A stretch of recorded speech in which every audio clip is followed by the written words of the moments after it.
Welcome to this first session on worldviews. There will be 12 of these sessions overall. The goal is to help bring understanding of that word, worldview, and how worldviews have shaped human history. If you look closely at the eye on the screen, you'll see reflected in it the world in which we live. But how do we interpret that world? Throughout this series, I'll look at a number of dominant worldviews, but I definitely will be contrasting them with the one I consider most accurate. I never want to take anything for granted, though, so I hope to answer the following question first. Right? What is a worldview? Well, for those of us who are used to thinking in terms of worldview, it may seem maybe kind of a silly question to even ask. Isn't it obvious? Well, it isn't actually that obvious to everyone. We need to understand that many people are so focused on the day-to-day living, they don't stop and contemplate what it means to have a worldview, what lies behind their thoughts and their actions. But everyone has a worldview, even when they don't realize it and couldn't explain it if asked to explain it. Let's begin with some definitions. It's extremely important to define terms before we start talking about them. You can go to a number of places to find a definition of worldview, but we could start right in the Merriam-Webster dictionary, which says it's a comprehensive conception or apprehension of the world, especially from a specific standpoint. Then there's the Free Dictionary that says the overall perspective from which one sees and interprets the world. Now notice I used that word interpret a little earlier also. You go online, yourdictionary.com, what do we have there? The totality of one's beliefs about reality, a general philosophy or view of life. So how do you look at life? And everybody does have certain ways they look at life, whether they realize that's what they're doing or not. In essence, everyone, as I said, has a worldview. I'd like to start with a man who is well known as a Christian apologist. His name was Francis Schaeffer. He died in the 1980s, but what he has written still kind of lives on. In one of his books called How Should We Then Live, he gets very specific about talking about a worldview. Now, he doesn't use the word as often in this definition, but he's right on target. He says, look, people have presuppositions, and they will live more consistently on the basis of these presuppositions than even they themselves may realize. And by presuppositions, we mean the basic way an individual looks at life, his basic, and there's the word, worldview, the grid through which he sees the world. Schaeffer went on to say, presuppositions rest upon that which a person considers to be the truth of what exists. People's presuppositions lay a grid for all they bring forth into the external world. Their presuppositions also provide the basis for their values and therefore the basis for their decisions. Now notice he says it's like a grid that you look through, and you see everything through those presuppositions. And what we're really talking about here is a worldview. Schaeffer goes on to say, as a man thinketh, so is he, as he quotes the Bible, and he says it's really most profound. An individual is not just the product of the forces around him, he has a mind, an inner world. We're going to be talking about some worldviews as we go forward. Just kind of look upon the world as a force that you're kind of forced, shall we say, to go along with. Okay? He says no. He says, yet most people catch their presuppositions from their family and surrounding society the way a child catches measles, which is not the best way to have a worldview. It's not the best way to come up with presuppositions. You need to actually think about these things. Okay? There are other people who have written about this too. Herbert Schlossberg wrote an excellent book called Idols for Destruction. If you go through this entire book, what you'll see is various idols in society today, and he kind of approaches them and says, why is this an idol? Why do we set it up in this way? But he also deals with the whole issue of worldview, presuppositions. Actually, he's going to say the word assumptions in this particular case. And when he says the word assumptions, that's what he means, presuppositions or worldviews. And he says, look, assumptions are statements that are presumed to be true, but are not proven. No serious thought can be conducted without assumptions. But recognizing them in our own thinking, as well as in others, is vital if we are to avoid falling into serious error. Okay? Assumptions are beliefs. If they were proven, they would not be assumptions. And they are beliefs so taken for granted that it is not deemed necessary to prove them. And we used to have in early America, certain assumptions. There are certain inalienable rights. And everybody kind of agreed on those things. The question now is, do we have those kind of assumptions anymore? Okay? Schlossberg goes on to say, the emphasis on ideas and beliefs does not find warm welcome in an age that respects the tough-minded pragmatist who disdains philosophy, insists on the immediate, the concrete, and the practical. Later in this series, we will talk about pragmatism. We'll contrast that with principle. What's the difference between being principled and being pragmatic? Well, he's hitting on it right here.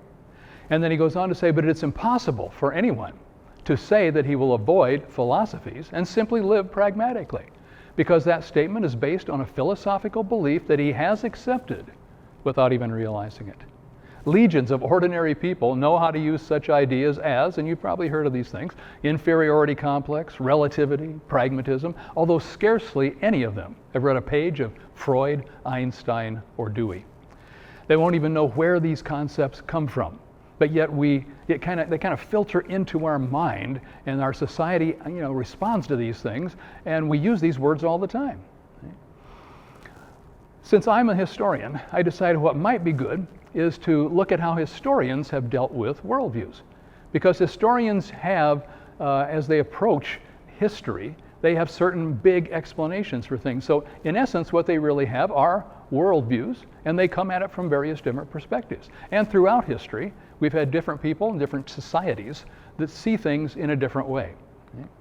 For instance, I use this book in one of my courses on historiography by Carl Trueman. Excellent book called Histories and Fallacies. And what Trueman says, it goes quite along with what we've already seen with the other people that I've quoted here too. Says all historians operate with certain notions of what it is that drives human action and provides the dynamic for history. And each of these writers was committed to a view of the world that profoundly shaped the way they explained the events they saw taking place around them and in the past. In other words, almost all historians are going to have some concept of why something happened, and that there are big concepts that can explain these things. The strengths of explanatory schemes are obvious, says Trueman. They allow for a coherent narrative account of the past, which does more than simply list events on a piece of paper, as if they were, kind of isolated, unconnected happenings. So there's a difference between real history and a chronicle. A chronicle is just simply a listing of events. This happened, then this happened, then this happened, then this happened. But history actually deals with why something happened. It deals with causes and effects. And we have explanatory kinds of schemes. Now, schemes can be a bad word in some contexts, but it can be a proper kind of word to use also. We have explanatory schemes that tell us how to interpret things.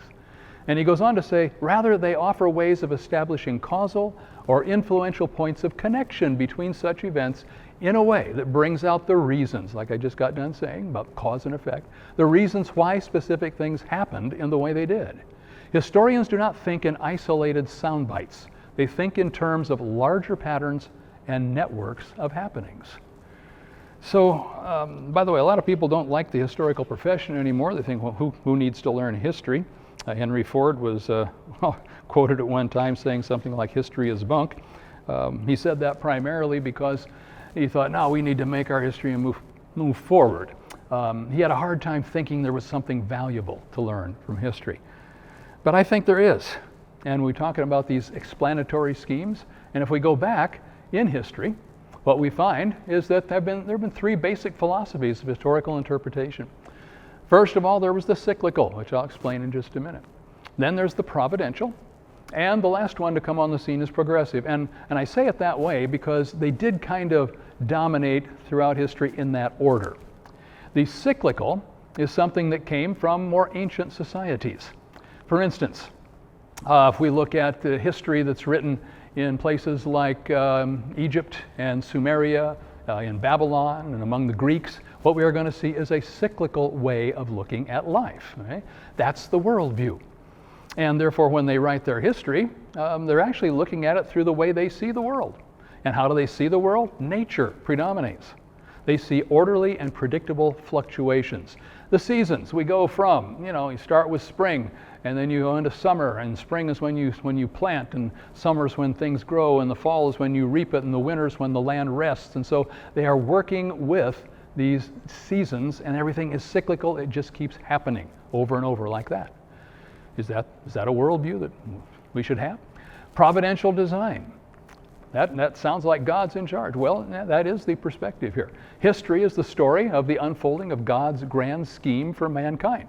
If providence is in control of things and there's a design, if providence is a real person and not just a force, there is a design that's involved here. It includes things like God's intervention, his interaction with man throughout history. It also dominates medieval histories. If you look during that time period, that's primarily what you will see. You will see a Christianized view of how history happens.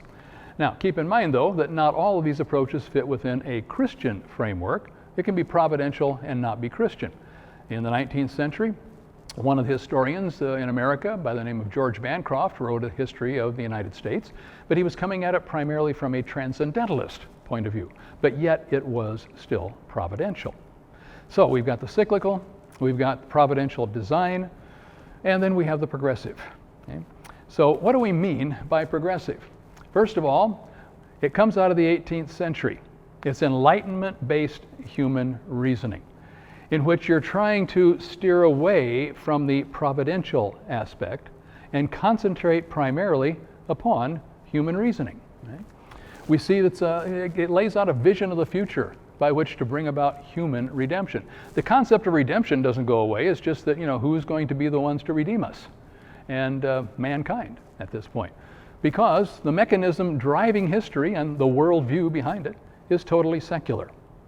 So we make a switch from a providential way of looking at things to a secular way of looking at things.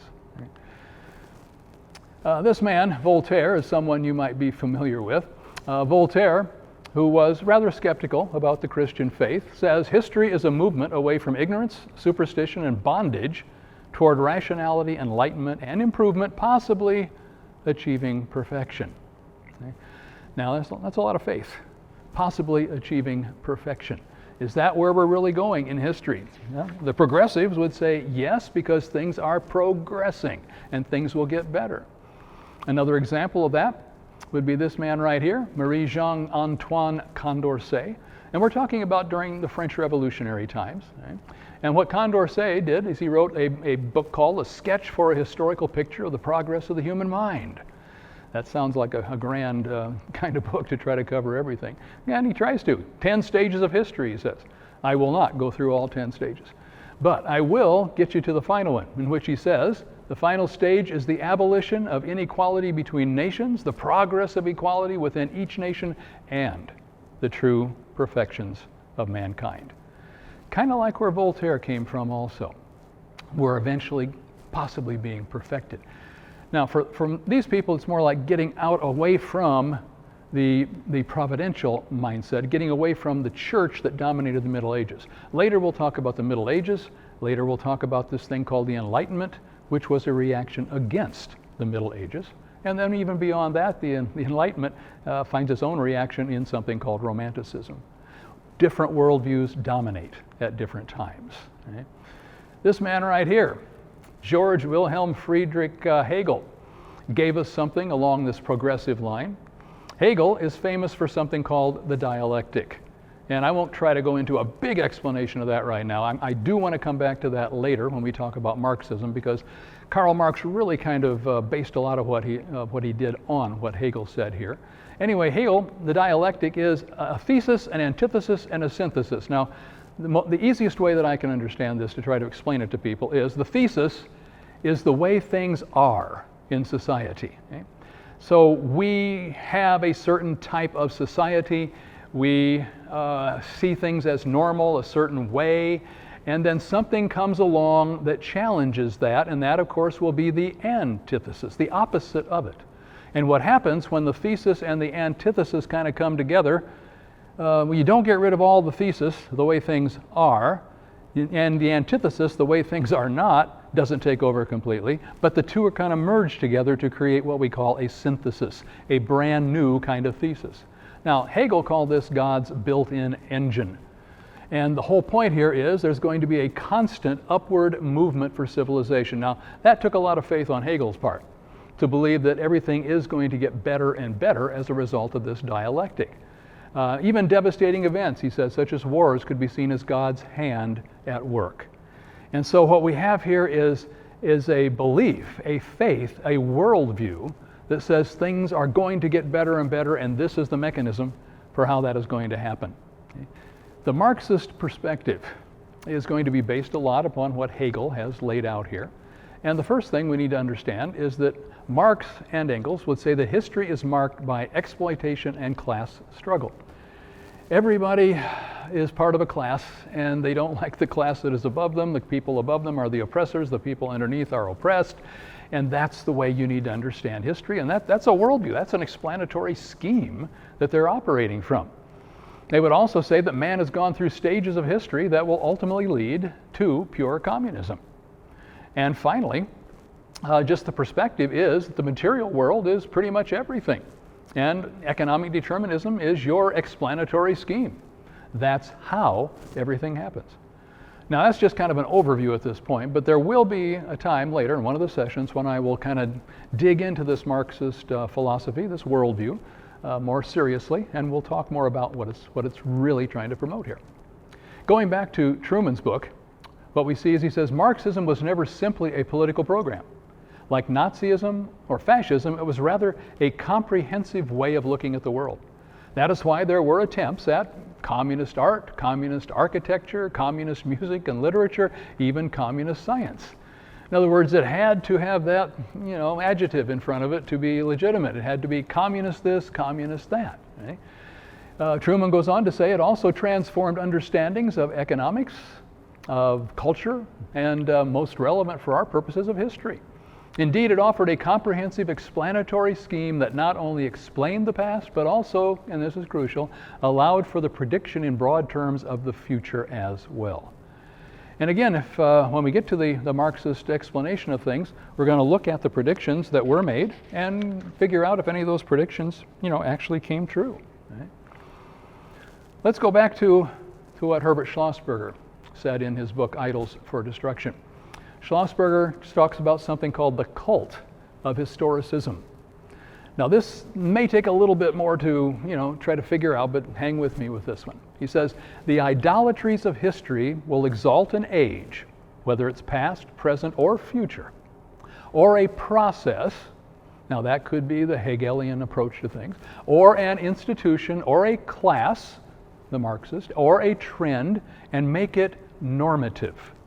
In other words, that's the way things are. They place the entire meaning of life within the historical process, or some part of it, allowing nothing extrinsic to it. History, then, is the whole show. So all meaning comes out of history. Now, I like history, and I teach history, and there's no reason to demote history in any way, but what this does, even if it seems like it's making history more important, it actually isn't. Schlossberg goes on to say, just as man cannot understand history by reference to anything beyond it, so is he powerless to struggle against anything that history has a mind to accomplish. Now, first of all, what we're seeing here is that many people are giving history almost a personification. History is something that is thinking. History is trying to decide how things are going to work out in the future. Is history really a person? Well, history is not. History just simply records what people have decided. But he says historicism deifies time. We set it up as kind of an idol, okay, and time will unfold all things, it says, in a way that is inevitably right, no matter what happens. Now, kind of need to focus in on that last part there. Whatever happens is what was supposed to happen. Whatever happened is right. Have you ever heard people say, you need to get on the right side of history? That's a phrase that I really have a lot of trouble with, the right side of history. What do we mean by that? And of course, they'll do it the opposite way too. Don't get on the wrong side of history. Right? Well, let's talk about this just for a minute, okay? First of all, the right side of history can come from different perspectives. What do we have here? A book called The Right Side of History, 100 Years of LGBTQ Activism. Okay? That, from one perspective, is the right side of history. We're glad this has finally happened. Okay? On the other side of the spectrum, we have a book written called The Right Side of History, but it's written from a conservative point of view. And it says how reason and moral purpose made the West great. Whereas people on the other side might not think the West is all that great. On this side, they will think it is that great. And so we've got polar opposites when it comes to perspective.